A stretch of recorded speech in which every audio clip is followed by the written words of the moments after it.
আপনারা যদি কাউকে পাঠানো, দায়িত্বটা তো সেন্ট্রাল গভর্নমেন্টকে নিতে হবে, সবটাই স্টেট গভর্নমেন্টের উপর আপনারা চাপিয়ে দেবেন আর মিথ্যে কথা বলবেন আমরা দিইনি, এটা ঠিক নয়। আমরা 3টে জায়গা দিয়েছি, কিন্তু আপনি যদি রোজ সংখ্যা বাড়ান বাংলাটাকে গ্রাস করবার জন্য, পুলিশের হাত থেকে সবটাই কেড়ে নিতে চান রাজ্য সরকারকে, কেন্দ্রীয় সরকারের এর মধ্যে পুরো চক্রান্ত আছে।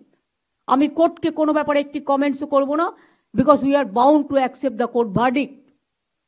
কিন্তু মনে রাখবেন কেন্দ্রীয় সরকারের সম্পূর্ণ চক্রান্ত আছে এবং আরো কয়েকটা left parties, they are also involve in this conspiracy, যাদের মানুষের কাছে যাবার ক্ষমতা নেই।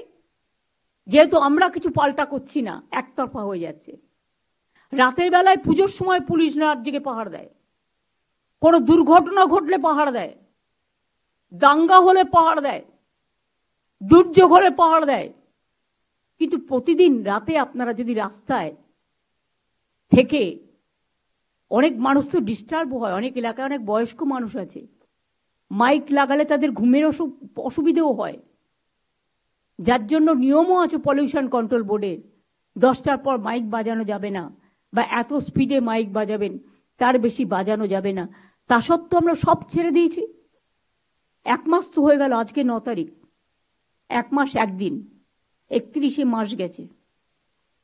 আমি অনুরোধ করব পুজোতে ফিরে আসুন, উৎসবে ফিরে আসুন, আর সিবিআইকে বলবো তাড়াতাড়ি বিচারের ব্যবস্থা করুন।